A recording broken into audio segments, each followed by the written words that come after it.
بسم الله الرحمن الرحيم الحمد لله نحمده ونستعينه ونستغفره ونتوب إليه ونعوذ بالله من شرور أنفسنا وسيئات أعمالنا من يهده الله فلا مضل له ومن يضلل فلا هادي له أشهد أن لا إله إلا الله وحده لا شريك له وأشهد أن محمدا عبده ورسوله لا نبي بعده يا أيها الذين آمنوا اتقوا الله حق تقاته ولا تموتن إلا وأنتم مسلمون فإن أصدق الحديث كتاب الله وخير الهدى هدى محمد صلى الله عليه وسلم وشر الأمور محدثاتها وكل محدثة بدعة وكل بدعة ضلالة وكل ضلالة في النار معاشر المسلمين أوصيكم ونفسي بتقوى الله فقد فاز المتقون. Sungguhnya di antara ibadah agung yang Allah perintahkan kepada kita adalah menundukkan pandangan. Allah Subhanahu wa taala berfirman, "Qul lil mu'minina yaghuddu min absarihim wa yahfazu furujahum, dzalika azka lahum, innallaha khabirum bima yasnaun." Katakanlah kepada orang yang beriman, hendaknya mereka menundukkan pandangan mereka dan menjaga kemaluan mereka, itu lebih baik bagi mereka, lebih suci bagi mereka, sungguhnya Allah mengetahui apa yang mereka kerjakan. Terutama di zaman sekarang ini, tatkala banyak perkara haram terlihat di hadapan mata kita. Begitu banyak iklan-iklan isinya adalah wanita yang terbuka sebagian auratnya. Tontonan-tontonan di medsos, bahkan berita-berita yang kita tonton, pembawa acaranya tidak berpakaian syar'i. Oleh karenanya semakin tertutup bagi kita untuk menjalankan ibadah ini, meskipun banyak orang yang melalaikannya. Ketahuilah bahwasanya menundukkan pandangan dijelaskan oleh para ulama mendatangkan banyak faedah. Faedah yang pertama dari menundukkan pandangan adalah kita menjalankan perintah Allah Subhanahu wa taala. Allah yang merintahkan kita. Allah katakan, "Qul lil mu'minin", katakanlah kepada orang-orang yang beriman. Seruan ini kepada orang-orang yang beriman yang meyakini akan adanya hari akhirat, yang meyakini bahwasanya pandangannya akan dihisab oleh Allah Subhanahu wa taala, yang meyakini bahwasanya jika dia menundukkan pandangan maka dia akan mendapatkan pahala dari Allah Subhanahu wa taala. Maka di antara faedah yang besar dari menundukkan pandangan, kita menjalankan perintah Allah, dan tidaklah kita diciptakan di atas muka bumi ini kecuali untuk menjalankan perintah Allah dan menjauhi larangannya. Faedah yang berikutnya, menundukkan pandangan berarti taat kepada Rasulullah sallallahu alaihi wasallam. Rasulullah sallallahu alaihi wasallam yang pernah berkata kepada Ali bin Abi Thalib radhiyallahu taala anhu, "Ya Ali, la tutbi'un nadrah fa inna lakal ula wa laysat lakal thaniyah." Wahai Ali bin Abi Thalib, jangan kau susulkan pandanganmu dengan pandangan berikutnya.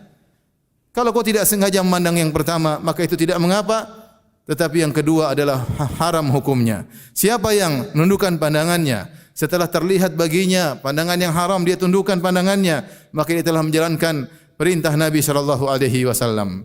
Berikutnya, siapa yang menundukkan pandangan, maka Allah akan berikan kesucian dalam hatinya. Kata Allah Subhanahu wa taala, "Dzalika azka lahum." Sungguhnya siapa yang menundukkan pandangan, maka itu lebih suci bagi mereka, lebih suci baginya. Dia akan lebih khusyuk dalam salat, dia akan lebih terenyuh ketika membaca Al-Qur'an. Kenapa? Dia menundukkan pandangan. Faedah berikutnya, siapa yang menundukkan pandangan, maka Allah akan berikan cahaya dalam hatinya. Oleh kerana Ibnu Qayyim rahimahullahu taala menyebutkan, Allah Subhanahu wa taala dalam surat An-Nur setelah memerintahkan untuk menundukkan pandangan, "Qul lil mu'minina yaghuddu min absarihim", setelah itu Allah bawakan ayat yang lain yaitu firman-Nya, "Allahu nurus samawati wal ard, mathalu nurihi kamishkatin fiha misbah", dan seterusnya. Sungguhnya Allah adalah cahaya langit dan bumi. Sehingga sebagian ulama mengatakan siapa yang menundukkan pandangan, maka Allah akan berikan cahaya dalam hatinya. Dan siapa yang mengumbar pandangannya, maka akan ada kegelapan dalam hatinya. Di antara faedah menundukkan pandangan, seorang bersyukur kepada Allah Subhanahu wa taala. Karena tidaklah kita diberikan pandangan, mata kecuali untuk bersyukur. Alam naj'al lahu ainain. Tidakkah kami jadikan bagi dia dua mata yang dia gunakan untuk melihat? Allah berfirman, "Allahu akhrajakum min butuni ummahatikum la ta'lamuna syai'an wa ja'ala lakumus sam'a wal absara wal af'idata la'allakum tashkurun." Allah yang telah mengeluarkan kalian dari perut ibu kalian dalam kondisi kalian tidak mengetahui apa-apa. Kemudian Allah jadikan bagi kalian pendengaran, Allah jadikan bagi kalian penglihatan, Allah jadikan bagi kalian hati agar kalian bersyukur. Karenanya tidaklah dijadikan mata bagi kita kecuali kita untuk syukuri kepada Allah, dan di antara bentuk syukur kepada Allah tidak menggunakannya untuk bermaksiat. melihat yang haram yang dilarang oleh Allah Subhanahu wa taala. Di antara faedah menundukkan pandangan, dikatakan oleh Mujahid bin Jabr rahimahullahu taala, siapa yang menundukkan pandangan, maka dia akan tambah cinta kepada Allah Subhanahu wa taala. Inna ghaddal basar anil maharim yurithu hubballah. Kata Mujahid, sungguhnya yang menundukkan pandangan akan mendatangkan rasa cinta kepada Allah Subhanahu wa taala. Di antara faedah menundukkan pandangan, orang menundukkan pandangan dia beradab. Karena dia tidak menjadikan matanya jelalatan melihat ke sana kemari, melihat hal yang diharamkan oleh Allah, melihat istri orang, melihat istri temannya, tidak dibiarkan matanya liar. Sebagaimana perkataan seorang yang tinggal di zaman jahiliyah namanya Antarah, dia berkata, "Aghuddu tarfi hin ma badat li jarati hatta yuwari jarati ma'waha." Aku tundukkan pandanganku tatkala lewat istri tetanggaku.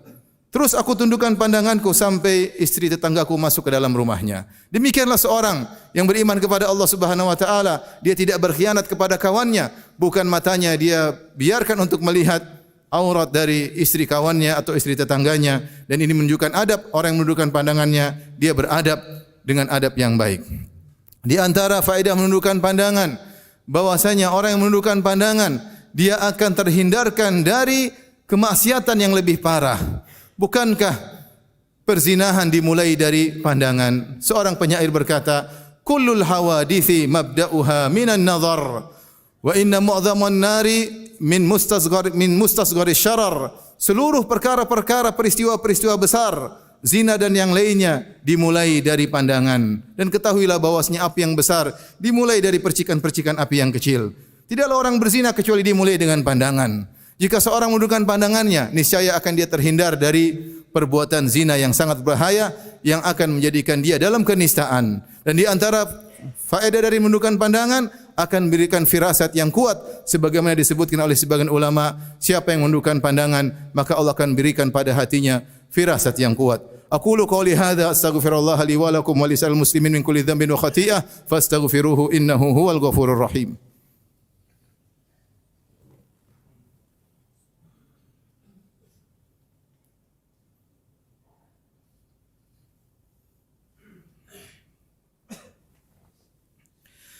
Alhamdulillahi ala ihsanih wa syukru lahu ala taufiqihi wa amtinanih wa asyhadu an la ilaha illallah wahdahu la syarika lahu ta'ziman li sya'nih wa asyhadu anna Muhammadan abduhu wa rasuluhu da'ila ridwanih.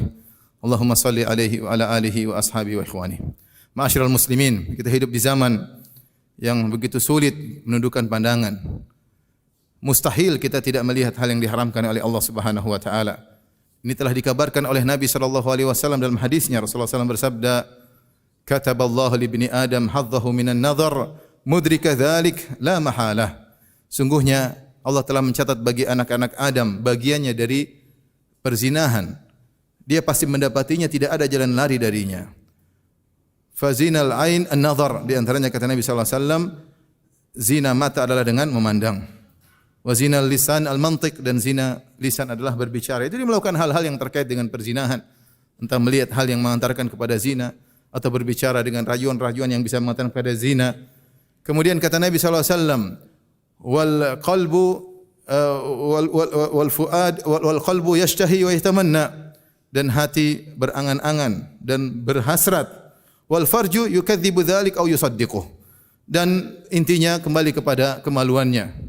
Dia lanjutkan perzinahan atau tidak. Dan kita hidup di zaman tidak bisa kita terhindar dari melihat yang haram.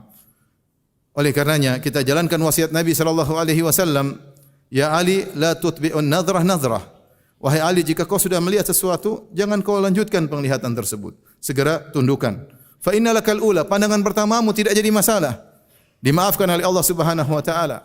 Wa laysat lakatsaniyah, adapun pandangan berikutnya haram bagimu.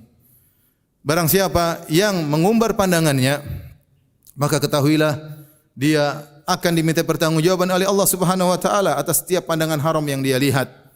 Allah Subhanahu wa taala mengatakan, "Innas sam'a wal basara wal fuada kullu ulaika kana anhu mas'ula." Sungguhnya pendengaran, penglihatan dan hati semuanya akan dimintai pertanggungjawaban oleh Allah Subhanahu wa taala. Allah Subhanahu wa taala berfirman, "Ya'lamu kha'inatal a'yun wa ma tukhfis sudur." Allah mengetahui pengkhianatan lirikan mata dan apa yang disembunyikan oleh dada-dada manusia. Setiap pandangan haram yang kita lihat, akan dicatat oleh malaikat dan akan diminta pertanggungjawaban oleh Allah Subhanahu wa taala. Maka sungguh sedih kita pikirkan kondisi sebagian kita yang mungkin setiap hari berlama-lama di hadapan internet, di hadapan medsos, kemudian memandang yang haram, bisa seperempat jam, setengah jam, 1 jam melihat wanita terbuka auratnya, melihat tayangan-tayangan erotis, dan berjam-jam dan tiap hari dilakukan. Bayangkan, dia akan melihat catatan amalnya di hari kiamat kelak penuh dengan pandangan-pandangan yang haram. Waliyadzubillah. Maka seorang berusaha bertakwa kepada Allah Subhanahu wa taala untuk membiasakan menundukkan pandangan. Ingat bahwasanya sebelum dia membalikkan pandangannya, semua sudah tercatat oleh malaikat atas pandangan yang dia lihat. Yang berikutnya, siapa yang mengumbar pandangannya, ya, maka dia akan terjerumus pada penyakit kecanduan. Para salaf mengatakan bahwasanya pandangan haram adalah sahmun min sihami iblis al-masmumah. Sungguhnya pandangan haram adalah panah yang dilepaskan oleh iblis dengan panah yang beracun. Jika sudah masuk dalam hati seorang, maka menjalar, sulit untuk dilepaskan. Betapa banyak orang yang kecanduan melihat hal-hal yang haram. Ya, meskipun dia sudah berkeluarga, meskipun Allah telah menganugerahkan kepada dia perkara yang halal, tapi dia sudah kecanduan. Panah iblis telah masuk ke dalam dadanya. Sulit baginya untuk melepaskannya. Namun jika dia berjuang, dia akan bisa melepaskan panah tersebut dari dadanya tersebut. Yang berikutnya, barang siapa yang mengumbar pandangannya, maka akan dicabut kelezatan dari dirinya. Betapa banyak orang hilang kebahagiaannya. Kehidupan rumah tangga menjadi hambar, menjadi hampa. Kenapa? Karena dia mengumbar pandangannya. Dia tidak lagi merasa lezat dengan istrinya. Dia tidak lagi tertarik untuk memandang wajah istrinya lama-lama. Kenapa? Matanya sudah banyak melakukan kemaksiatan. Maka Allah cabut kebahagiaan dari hatinya, kehidupan rumah tangganya menjadi tidak nikmat dan tentram sebagaimana sedia kala. Semoga Allah Subhanahu wa taala menganugerahkan kepada kita kemampuan untuk menundukkan pandangan terutama di zaman ini, dan semoga Allah Subhanahu wa taala menjadi kita hamba-hamba yang pandai bersyukur kepada Allah Subhanahu wa taala.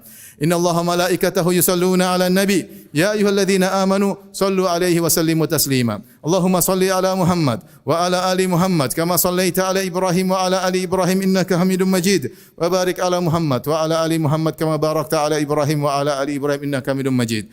Allahumma ighfiril muslimina wal muslimat والمؤمنين والمؤمنات الأحياء منهم والأموات إنك سميع قريب مجيب دعوات ويا قاضي الحاجات اللهم آت نفوسنا تقواها وزكها أنت خير من زكاها أنت ولي ومولاها اللهم اغفر لنا ولوالدينا وارحمهم كما ربونا صغارا اللهم اغفر لنا ولوالدينا وارحمهم كما ربونا صغارا ربنا ظلمنا أنفسنا وإن لم تغفر لنا وترحمنا لنكونن من الخاسرين ربنا آتنا في الدنيا حسنة وفي الآخرة حسنة وقنا عذاب النار وأقيموا الصلاة